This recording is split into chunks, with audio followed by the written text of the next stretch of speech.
The invitation arrived on a Tuesday, cream-colored, gold-embossed, and sharp enough to cut.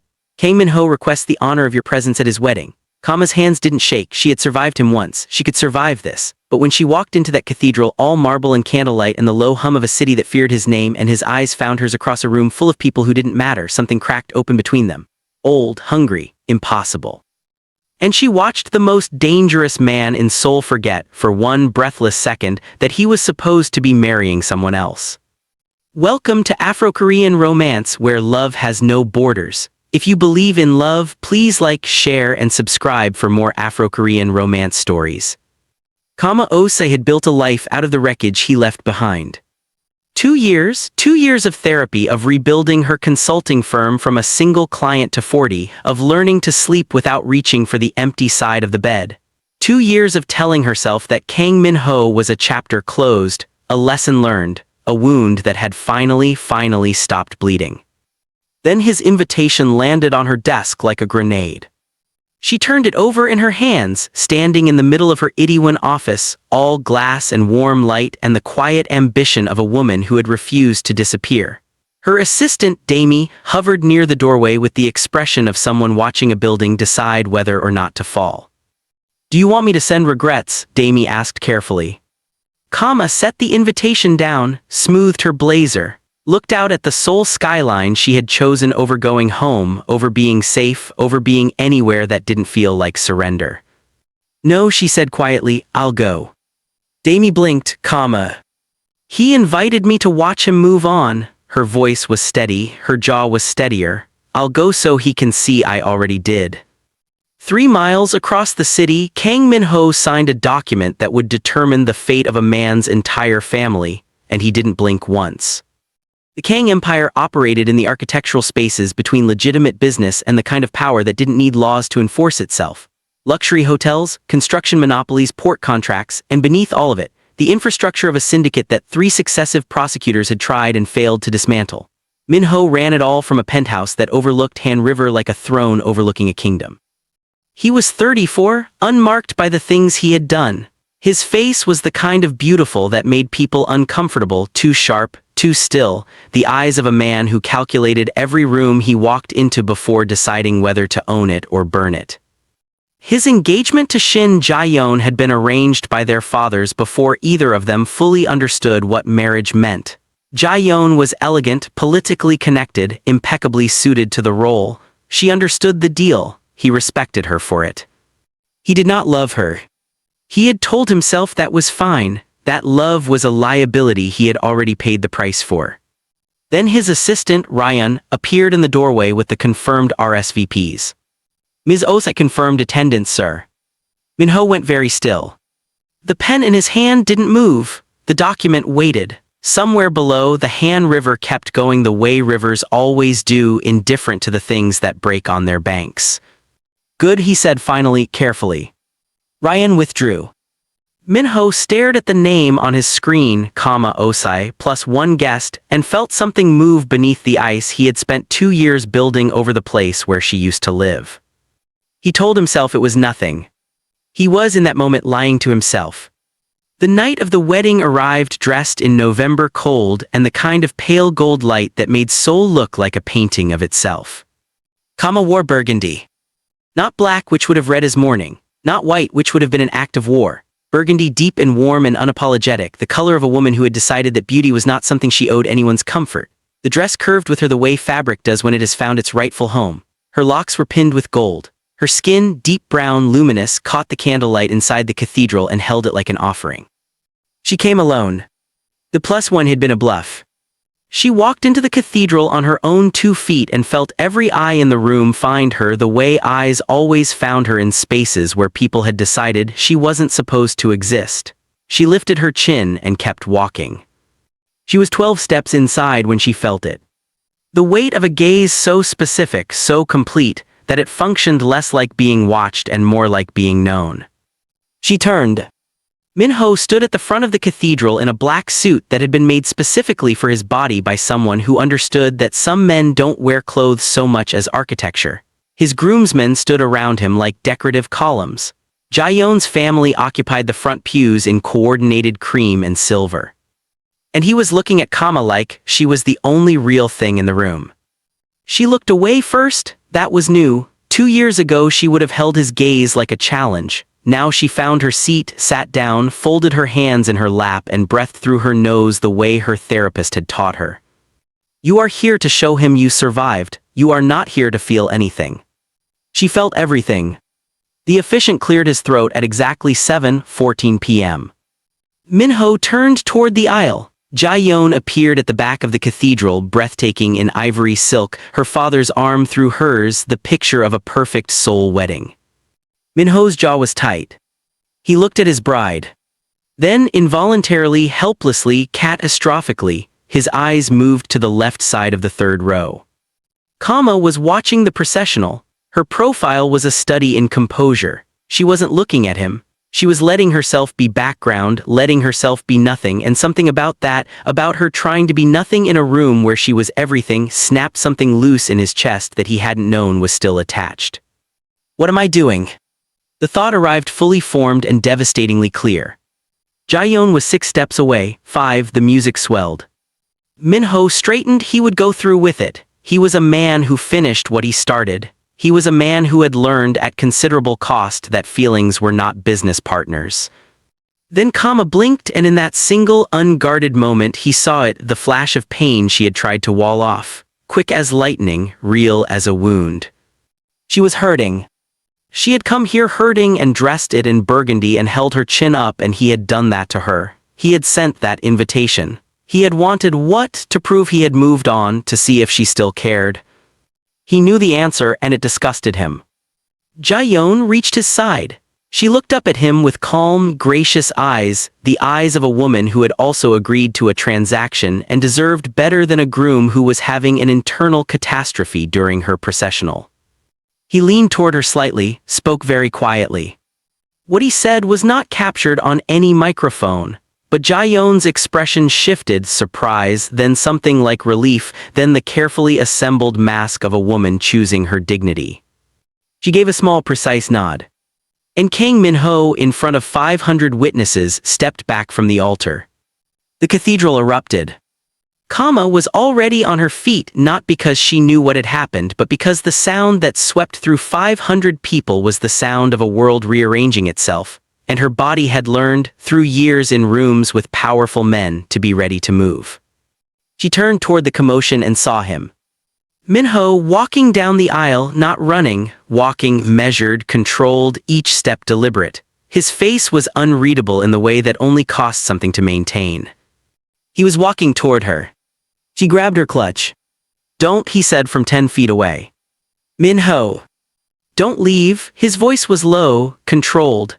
But underneath it something raw that she had only heard from him once in a hospital at 3 a.m. when he had held her hand through something neither of them talked about afterward. Please.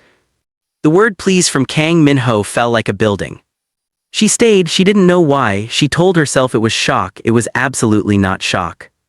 His hand found her elbow, barely touching, the barest claim, and he guided her toward the side door before the chaos could swallow them both. The corridor outside the cathedral was empty and cold and smelled of old stone and candle wax. The noise from inside was muffled like the world behind glass. Kama turned on him. What did you just do? She demanded. What I should have done 2 years ago. That's not an answer. I left her at the altar because you walked into that room and I remembered what it felt like to be alive. He said it plainly. Not dramatically, the way a man says a truth he has been arguing with for months and finally lost. I'm sorry, I know that's. You invited me to humiliate me. Her voice cracked on the last word and she hated him for making it crack. You sent me that invitation so I could watch you choose someone else, so you could prove some kind of point. Yes, he didn't look away. I told myself that it was a lie. She stared at him. I sent it because I needed to see you, he said quietly, because 2 years of trying to be finished with you produced nothing except a woman I can't touch without thinking of you and a wedding I couldn't get through, he exhaled. I'm not asking you to forgive me tonight, I'm asking you not to disappear. Kama's heart was doing something complicated and medically concerning. You don't get to do this, she said. You don't get to collapse your own wedding and then look at me like that. Like what? She didn't answer because the answer was like I'm the only reason you stopped. She walked away instead, this time he let her. Kama did not sleep. She sat on her apartment floor at 2 a.m. with green tea going cold and her phone turned face down and her therapist's voice in her head saying, "When someone shows you a pattern, believe the pattern, not the apology." By 5 a.m. she had talked herself into being fine. By 6 a.m. a car she recognized was parked on her street. She looked out the window, black G-Wagon, engine running, no one got out. She should have been furious. She should have called the police, not that the police of Seoul would have enthusiastically responded to a call about Kang Min-ho sitting on a public street. She should have done anything except what she did, which was go downstairs in her oversized sweater and bare feet and knock on the passenger window. It slid down. Minho looked like he hadn't slept either. He was still in his wedding suit minus the jacket. The top 2 buttons of his shirt were open. He looked, for the first time since she had known him, genuinely undone. "You can't park here indefinitely," she said. "I can actually, I own the building." She blinked. "You own my..." "I bought it 14 months ago." He said it with the straightforward honesty of a man who had decided that if he was going to confess to things, he would confess completely. "I told myself it was an investment." Kama stared at him. "Minho. I know. That's insane. I know." She should have walked back upstairs. Instead, she stood on the cold pavement in her bare feet looking at him through a car window, and he looked back at her, and the space between them was full of 2 years of everything they hadn't said. "Come upstairs," she said finally. "I'll make coffee, you can sleep on the couch, and then tomorrow we're going to have an actual conversation like functional adults." Something moved in his eyes, something quiet and enormous. "Okay," he said. He did not sleep on the couch. Not because anything inappropriate happened, but because at 3 a.m. he heard her crying through the wall. The soft, controlled kind of crying that people do when they've had practice hiding it. He stood in her hallway for a long moment, wrestling with himself. Then he knocked on the bedroom door. "Kame." A pause. "I'm fine." "You're not." "Go to sleep, Minho. Let me in or I'll stand in this hallway until dawn. You know I will." Another pause longer, then the soft sound of the lock disengaging. He opened the door. She was sitting up in bed, knees to her chest, eyes red, still beautiful in a way that physically hurt him to look at directly. He crossed the room, sat on the edge of the bed, didn't touch her, didn't say anything performative, just sat there close, steady, the way he used to when the world got too loud and she needed weight rather than words. After a long moment, she leaned her head against his shoulder. He went very still, like a man afraid to breathe in case he broke the moment. "I missed you," she admitted, quietly, like a confession that cost her. "I spent 2 years being angry at you and I missed you every single day and I hate that." "I know," his voice was rough, "I know, me too." They stayed like that until the city outside turned from black to gray to the particular gold of a Seoul dawn, and neither of them moved and the silence between them was no longer made of ice. 3 days passed. Minho returned to his empire, which had not ceased to function during his personal catastrophe. Empires rarely do. The gossip about the wedding had been contained through the particular combination of legal threats and financial incentives that his PR team referred to euphemistically as narrative management. Jaeyeon released a joint statement. It was gracious. She was, Minho reflected, a far better person than the situation had required her to be, and he would spend the rest of his life ensuring she was compensated accordingly. Kama threw herself back into work. They texted, carefully, like 2 people who had picked up something fragile and were not yet sure it would hold their weight. The problem arrived on a Wednesday in the form of Ryan, Minho's head of operations, who had been in love with Kama since the first time she'd walked into Kang headquarters 2 years ago and systematically dismantled a logistics contract that 3 other consultants had fumbled. Ryan was charming, Ryan was attentive, and Ryan, seizing what he perceived as an opening, sent Kama a dinner invitation. Kama almost declined. Then she thought about the fact that she and Minho were not together, that they had shared a dawn on her bed and a dozen careful texts and nothing that constituted a commitment, that she was an adult woman with the right to have dinner. She accepted. Minho found out at 4 p.m. through channels that he would later not specify. His assistant observed with professional neutrality that the vein in his right temple was doing something unusual. Minho showed up at the restaurant. Not at their table, he wasn't that man, or he was trying very hard not to be. He sat at the bar back to the room, nursing whiskey he didn't intend to drink, and had his security feed him real-time information through an earpiece like a man who understood on some level that his behavior had become irrational and had chosen to be irrational with structural support. Kama looked wonderful. She always looked wonderful. She was laughing at something Ryan said, and Ryan was leaning in, shoulders angled toward her, deploying the full infrastructure of a man who knew how to make a woman feel chosen. Minho's grip on his glass became geological. He lasted 47 minutes. Then he stood, adjusted his jacket, walked across the restaurant and stopped at their table. Ryan looked up. His expression completed a complex journey from surprise to comprehension to the specific resignation of a man who has been outranked. "Sir," he said carefully. "Ryan," Minho's voice was perfectly pleasant. "There's a situation at the port. I need you on a call in 20 minutes. Kama looked at Minho with eyes that said, "I know exactly what you're doing," and a mouth that was trying not to curve. Ryan excused himself with dignity intact, which Minho respected. Then Minho took the empty seat. "That was unnecessary," Kama said. "The port situation is real," he said smoothly. Then, after a beat, "Ryan can handle it remotely." "Minho, I don't want him to have dinner with you. You don't have the right to." "I know," his voice dropped, he leaned forward slightly. "I know I don't, I'm telling you anyway because I have apparently lost the capacity to be strategic where you're concerned." He looked at her directly. "Have dinner with me instead, tonight, tomorrow, every night you'll give me." The restaurant moved around them, indifferent. Kama looked at him for a long, measured moment. "You're going to have to do a lot better than crashing my dinners," she said. "I know. And you're going to have to be honest with me about everything, the empire, the danger, all of it." "Yes. And if you ever pull a stunt like that invitation again." "I will not." His jaw was set. "Kama, I swear to you." She picked up her wine glass, took a sip, then slid the menu across the table toward him. "Order something," she said. "You look hungry."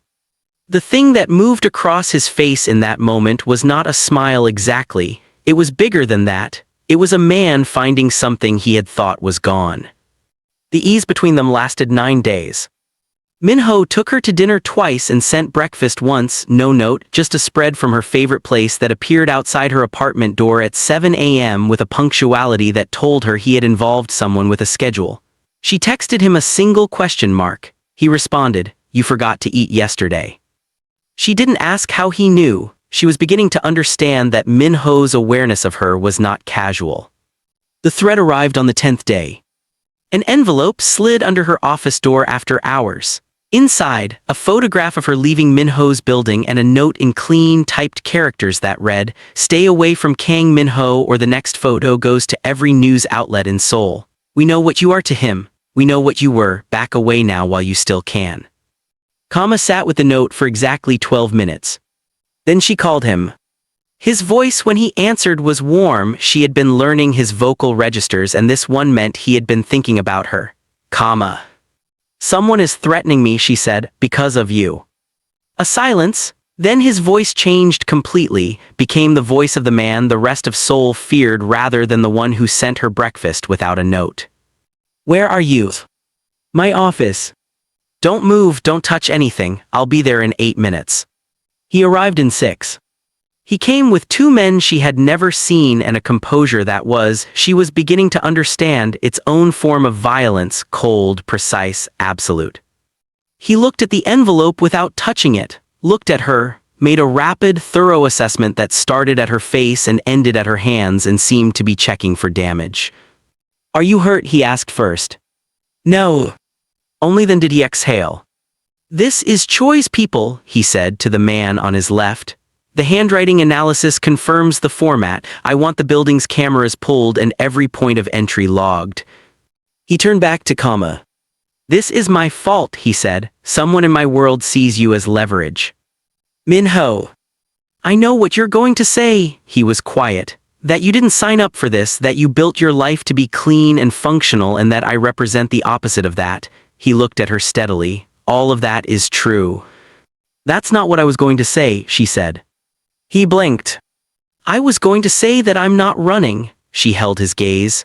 "I ran once, I rebuilt, and I'm not doing it again out of fear." She gestured at the envelope. "This person, whoever they are, they did this because they think I'm a weakness. Make it clear I'm not."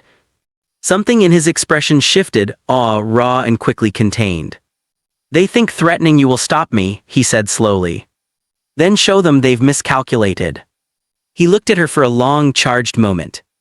"I will handle this," he said quietly. "But while I do, I need you closer. I need to know you're safe." "How close?" she asked. The question hung between them like a door left slightly open. "My building has a residence on the 42nd floor," he said. "It's separate from my own, private, staffed, secure." He paused. "I'm asking, not telling." She considered this, weighed independence against practicality, against the undeniable fact that she did not want to sleep alone in her apartment knowing someone had been inside her building. "1 week," she said, "and I keep working." "Of course. And you don't use it as an excuse to manage me." "I wouldn't dare." She raised an eyebrow. The corner of his mouth moved, the most restrained version of a smile from a man who had just gotten exactly what he wanted and was experienced enough not to show it completely. The residence on the 42nd floor was not what expected. She had anticipated something cold and architectural, all sharp lines and expensive emptiness, the kind of space that announced wealth without inviting humanity. Instead, she walked into warmth. Cream walls, soft lighting, a kitchen that smelled faintly of cedar, bookshelves that held actual books with broken spines, and on the windowsill above the Han River view, a small succulent in a terracotta pot that had clearly been there long enough to grow a second arm. She turned to Minho. "You've been up here," she said. He didn't answer immediately, which was its own answer. "Occasionally," he said. She looked at the bookshelves. Several titles were in English, a few were in French. One, on the second shelf, slightly pulled forward like it had been reached for recently, was a collection of Ghanaian poetry she had mentioned loving once, 2.5 years ago, in a conversation she had not expected him to retain. Her throat tightened. "Minho. I'll have Ryan send your things from the office." "Minho," she turned fully. "How long have you been?" She stopped, reframed. "This place, you decorated it." "I had help." "For who?"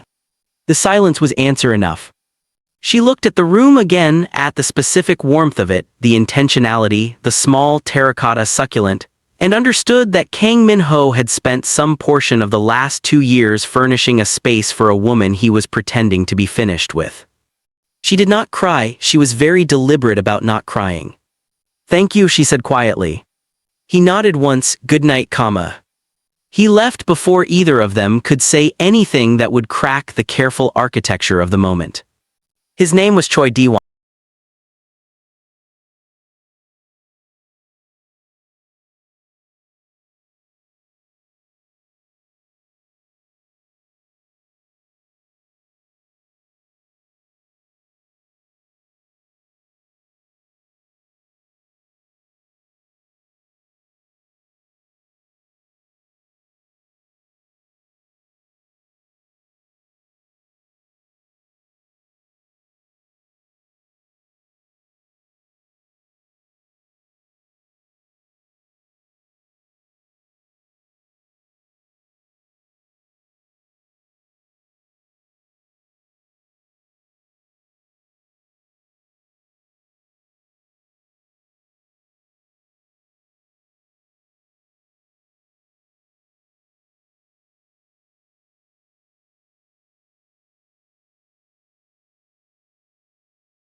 without you.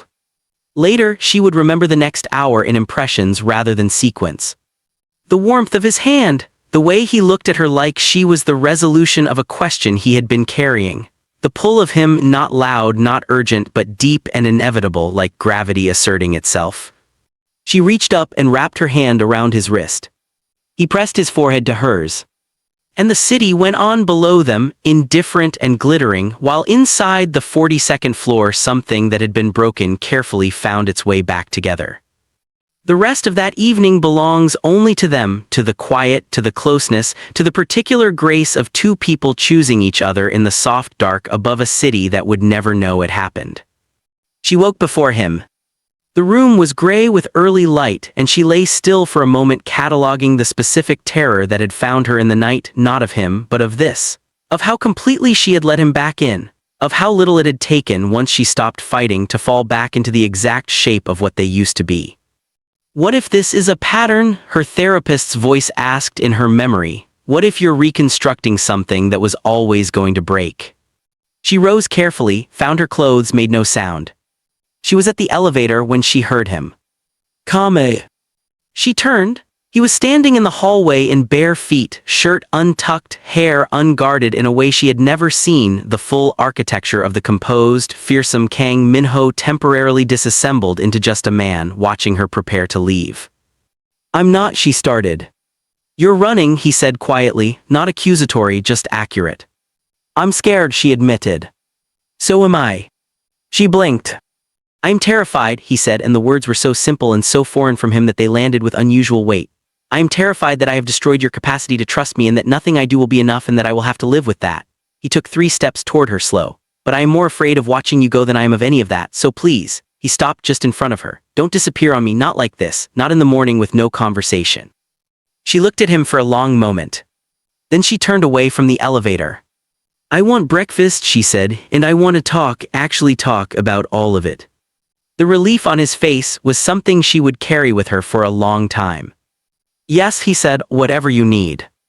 The danger they had been circling arrived on a Tuesday, the way danger often does in the middle of something ordinary. Kama was at a client meeting across the city when Minho's name stopped appearing on her phone. She noticed at 2 p.m. a check-in text she had sent that went unread, then another at 2:30. She told herself she was not the kind of woman who panicked over a man not texting back. By 3 p.m. Ryan called. Ms. Osai, he said with a professional calm that told her the news was bad enough to require professional calm. Minho SSI has been taken. The room ceased to function normally around her. What? Choi's people intercepted his car between meetings. We're tracking the vehicle. Ryan's voice was controlled, but she heard it under the surface, the fear. I need you to go directly back to the building. Our security will. What is Choi asking for? A pause. The port contracts, the signed dissolution of the agreements Minho revoked, and another pause, and confirmation that you have left Seoul permanently. The second demand landed in her chest like something cold. He had taken Minho because of her. She stood up from the client meeting with a calmness that was entirely manufactured, and told the clients there was a family emergency and thanked them for their time and walked out of the building and got into the waiting car and held herself completely together until the door closed. Then she allowed herself exactly 30 seconds of fear. Then she called Ryan back. Take me to wherever you're tracking the car, she said. Ms. Osai, that's not. Ryan, her voice was steady. He came back for me when I was leaving. I'm not sitting in a secured building while she stopped, recalibrated. What do you need from me to make the operation faster? A long pause, then slowly. Choi wants confirmation you're leaving Seoul if you're willing to make contact. Tell me what to do. She never intended to actually leave Seoul. She intended to buy time, a video call to Choi's second, visible, composed, appearing to negotiate her departure in exchange for Minho's release. It was enough. It gave Ryan's team the 17 minutes they needed.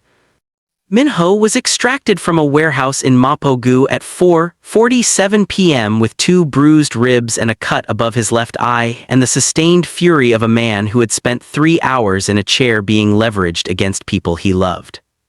He was informed in the car on the way back that Kama had made the call. He did not speak for a very long time. When the car arrived at the building and the doors opened, she was waiting in the lobby, having refused, in terms that Ryan described later as non-negotiable, to go upstairs until she confirmed he was ambulatory. He stepped out of the car. She looked at the cut above his eye and his careful posture around the ribs and the controlled blankness of a man in pain who was not going to show it, and something in her face shifted, all the composure she had worn since Ryan's phone call simply finishing its job and releasing. She crossed the lobby in 6 steps and put her hands on his face, careful, thorough, the way you touch something you were afraid you wouldn't touch again. He said roughly. Don't, she said, don't say anything yet, let me just. She pressed her forehead to his. His arms came around her with the careful urgency of a man navigating bruised ribs and overwhelming relief. They stood like that in the lobby. While his security team looked at the middle distance with professional discretion, and the city moved outside the glass and nothing else was relevant. Choi Di-won was arrested 4 days later. Minho was true to his word. It was entirely legal, thorough, and the result of 18 months of documentation that his legal team submitted to the prosecutor's office in a file so comprehensive that the prosecutor called it, privately, a gift. Kama watched the news on the 42nd floor with Minho beside her on the couch, his arm around her, his ribs still taped, his expression unreadable in the way that meant he was satisfied but not celebratory. It's over, she asked. That particular threat, he said, there will be others, this world doesn't, he stopped. I have to ask you something and I need you to answer honestly. She turned to face him. Can you live in this, he asked. Not with me, with this, the risk. The moments where my world reaches into yours and costs you something, I can build more protection, I can restructure the operation, I'm already, he paused. I have been planning for the last several months to step back from the more active elements, to transition to legitimate holdings entirely. It will take time.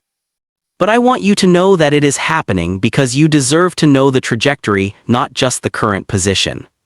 She watched him. You're stepping back from the syndicate, she said slowly. I was going to do it anyway, he said. Choi accelerated the timeline. Why were you going to do it anyway?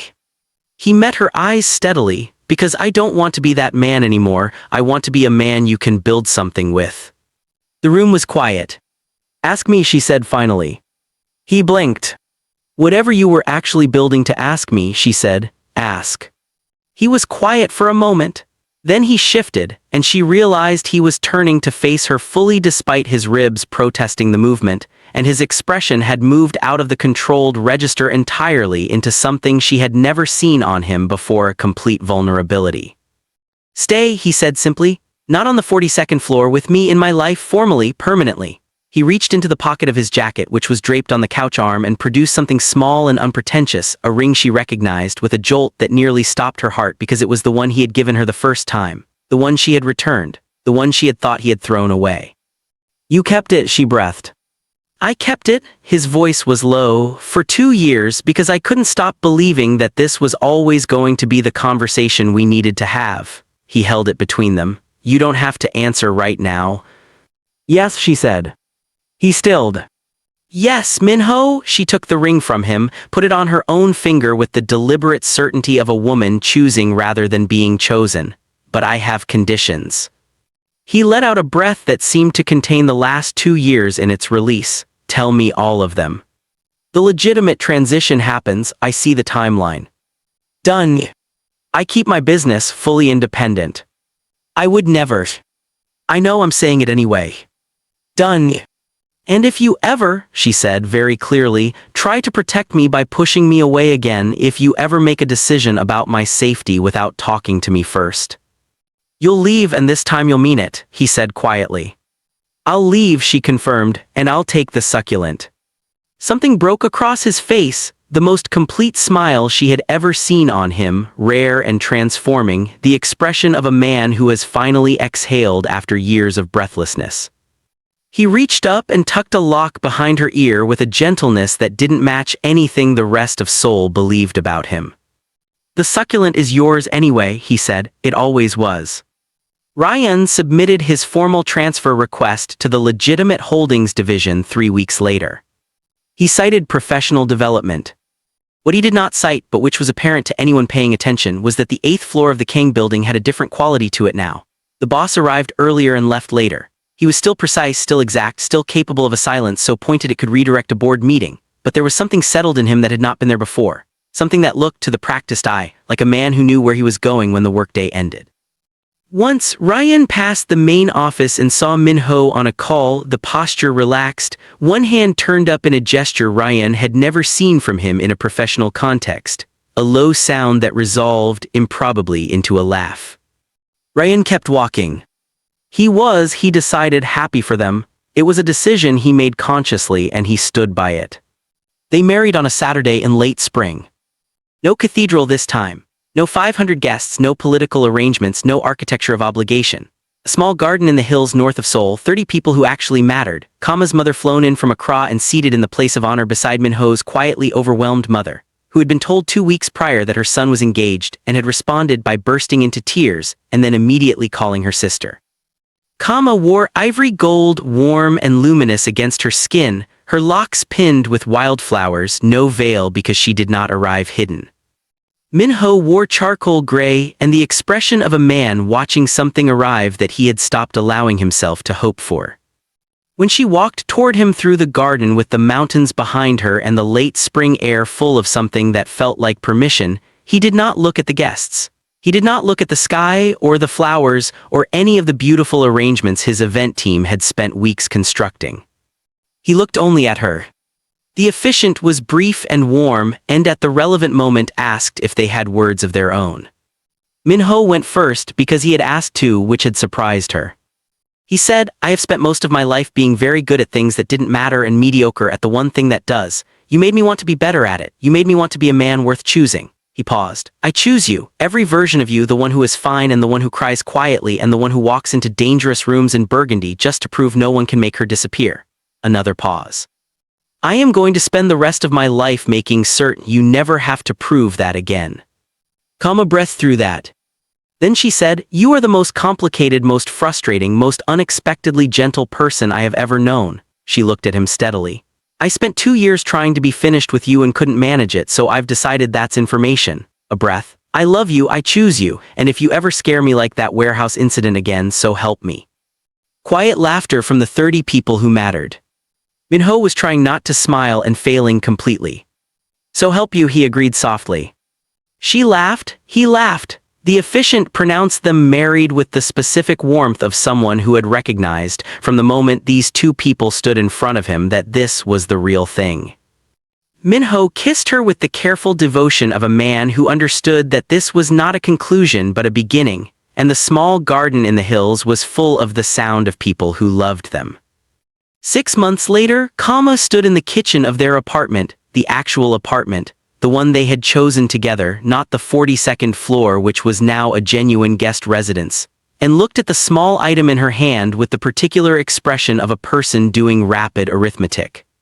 Minho appeared in the doorway behind her. "You didn't come to bed." "I was going to." She turned around. He looked at her, then at what was in her hand. The stillness that moved through him was different from his professional stillness, less like a weapon ready and more like a man standing on the edge of something vast and trying to understand if he was allowed to feel what he was feeling. "Kama," he said carefully. "It's early," she said, "very early, and I haven't called anyone, she exhaled. "I didn't want to process this alone." He crossed the kitchen in 4 steps, took the item gently from her hand, looked at it, looked at her. "Are you?" he started. "Terrified," she confirmed, "completely."